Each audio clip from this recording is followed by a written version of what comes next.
Students were murdered in their apartment just blocks away from campus. Police say they have arrested a suspect. Hey guys, my name's Emily. Thank you for clicking onto my video. Now today's case is an update of the Idaho student murders, so let's just jump into it.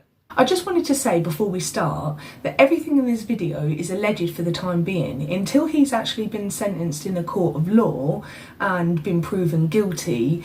Everything is alleged as of now, so I just wanted to throw that in there.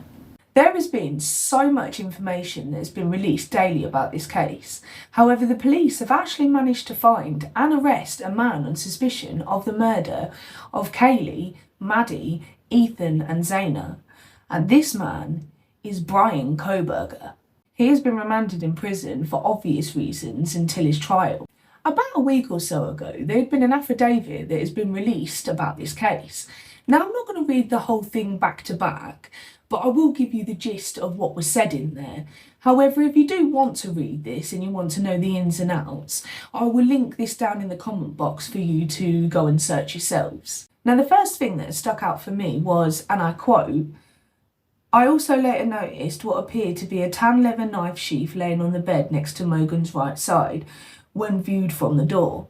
The sheath was later processed and had Carbar, USMC and the United States Marine Corps Eagle Globe and the anchor insignia stamp on the outside of it. The Idaho State Lab had located a DNA profile left on the button snap of the knife.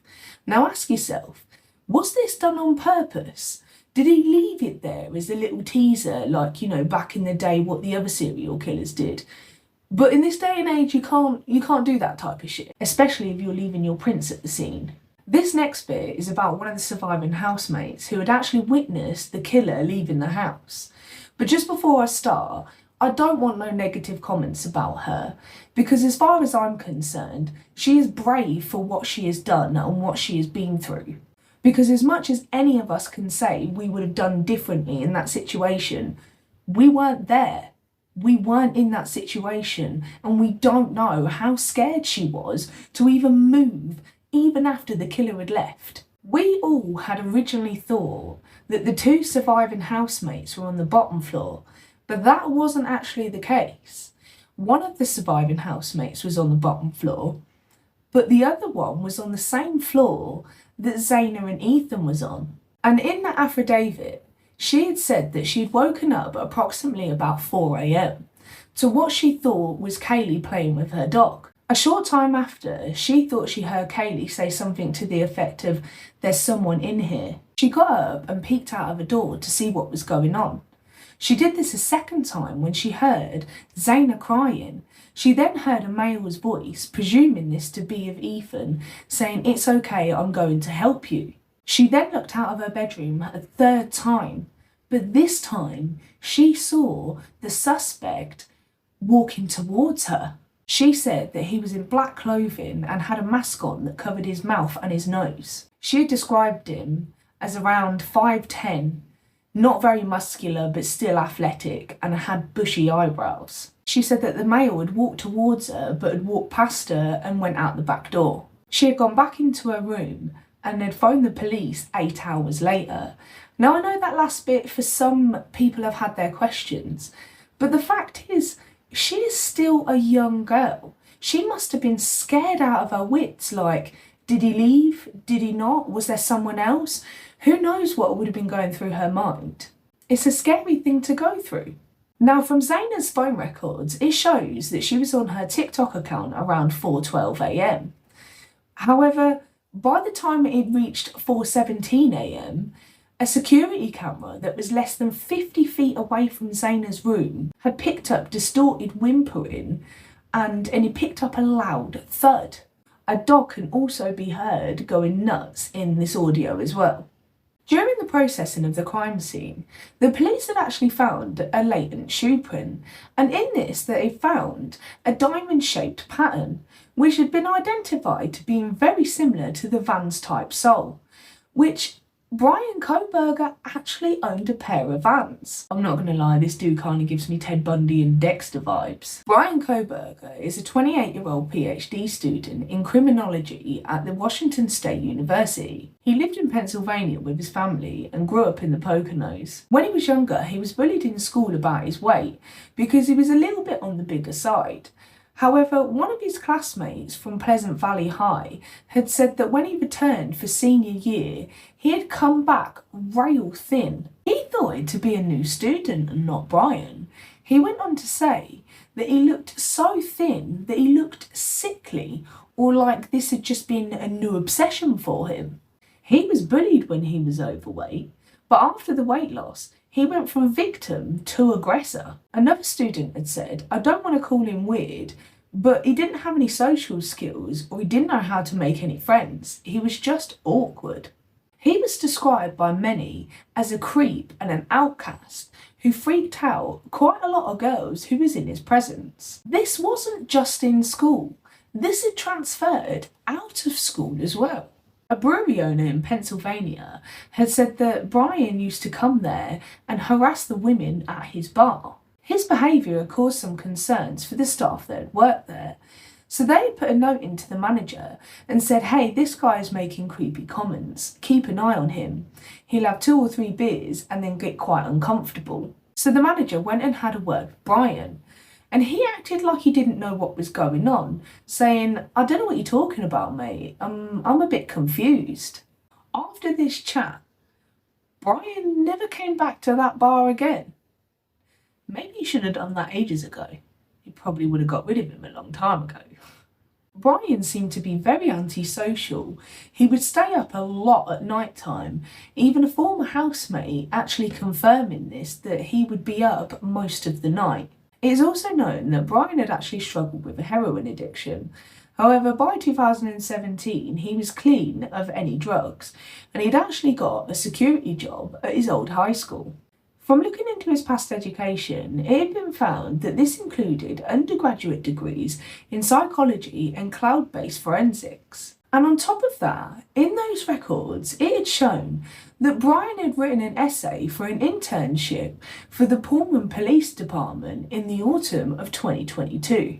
In his essay, he had wrote that he had interests in assisting rural law enforcement agencies with how to better collect and analyse technological data in public safety operations. In 2022, he'd received a Master's in the Arts of Criminal Justice from DeSales University. After Brian's arrest, his professor had said, in the 10 years of teaching, I've only ever referred 2 people over to the PhD programme.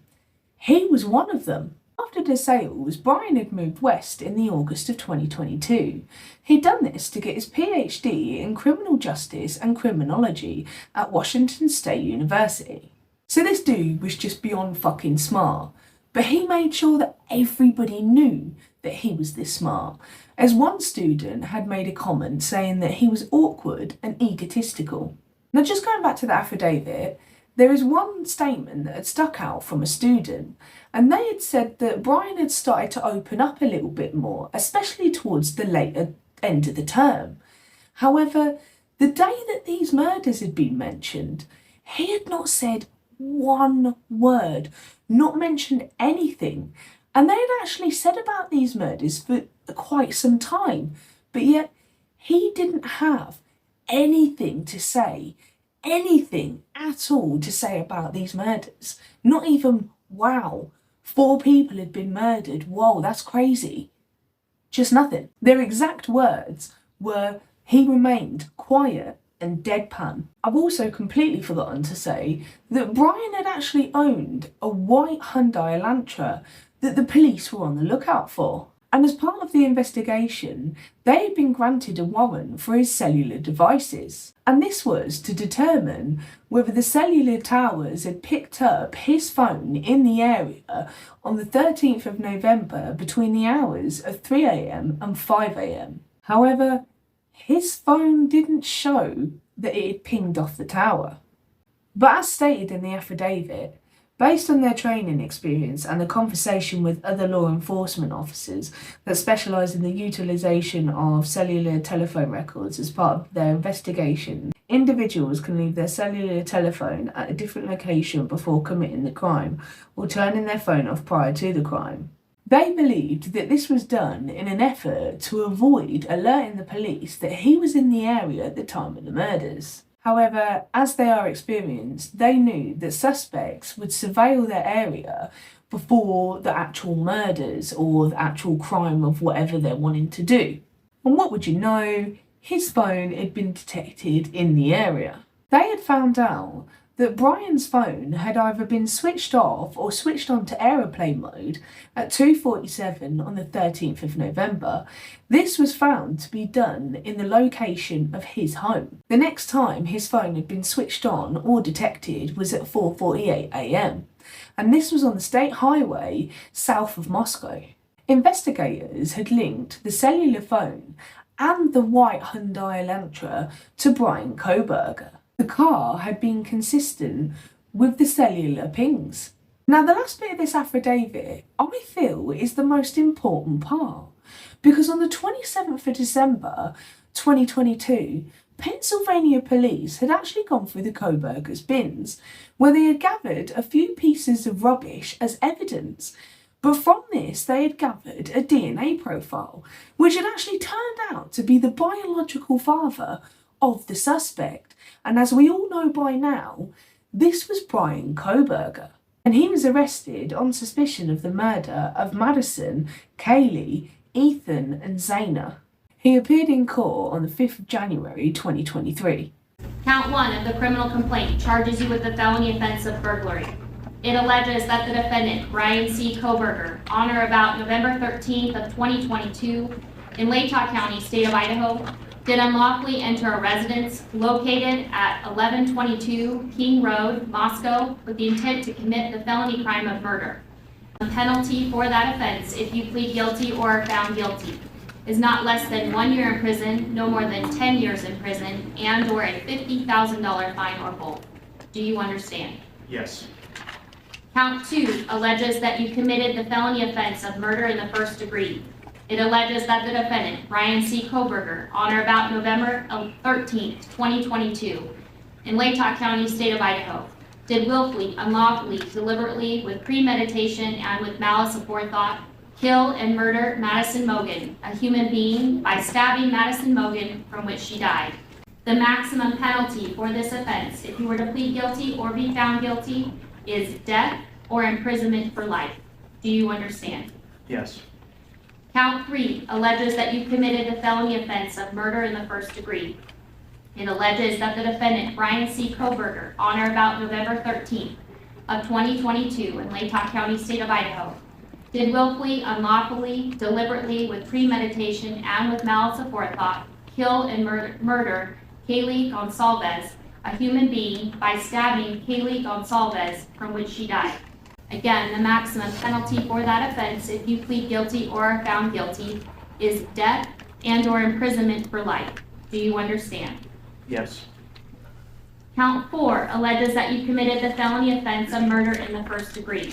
It alleges that the defendant, Brian C. Kohberger, on or about November 13th of 2022 in Latah County, Idaho, did willfully, unlawfully, deliberately, with premeditation, and with malice aforethought, kill and murder Xana Kernodle, a human being, by stabbing Xana Kernodle, from which she died. Again, the maximum penalty for that offense, if you plead guilty or are found guilty, is up to death and or imprisonment for life. Do you understand? Yes. Count 5 alleges that you committed the felony offense of murder in the first degree. It alleges that the defendant, Brian C. Kohberger, on or about November 13th of 2022, in Latah County, state of Idaho, did willfully, unlawfully, deliberately, with premeditation, and with malice aforethought, kill and murder Ethan Chapin, a human being, by stabbing Ethan Chapin, from which he died. And again, the maximum penalty for this offense, if you plead guilty or are found guilty, is up to death and imprisonment for life. Do you understand? Yes. He then appeared on the 12th of January, where his preliminary hearing date was set for the 26th of June. The court's calendar is going to be better towards the end of June, early July. So would that work, Ms. Taylor, for your scheduling on your other matters? Your Honor, yes, if we take that fourth week in June, that's actually best. Okay. So, Mr. Koberger, I need to speak to you for a moment then. Sir, you do understand, and Ms. Taylor has represented here, that she's advised you of your right to have, or fully discussed with you, the right that you have, which is to have your preliminary hearing within 14 days of the date that you initially appeared before this court. As you recall, when I advised you of your rights, that hearing is a probable cause hearing where the state has to establish that more likely than not, these felony offenses were committed and you were the one that committed the felony offenses. If you waive your right to a speedy preliminary hearing, it does not mean that you're giving up your right to have a preliminary hearing. It simply means that you would not be able to come back and challenge that the state did not present probable cause within 14 days. Do you understand? Yes. Have you had enough time to speak with Ms. Taylor about your decision to waive your right to a speedy preliminary hearing? Yes. Do you need any additional time to do so? No. Then I will ask at this time, as to the 5 counts, felony counts that were charged in the criminal complaint that was filed on December 29th of 2022, are you waiving your right to a speedy preliminary hearing and agreeing that that hearing can be held outside the 14-day period? Yes. And Ms. Taylor, do you concur with his waiver? I do, Your Honor. Thank you. I will find your waiver of speedy preliminary hearing is knowing, intelligently, voluntarily entered here in open court with the assistance of counsel. We will go ahead and set the matter for preliminary hearing. Monday, June 26th. So that's all I have on the case, really. So unless there's any more significant evidence that comes out, I will update you on his trial in late June or early July. But until my next one, I'm going to love you and leave you. Thank you for watching. Bye.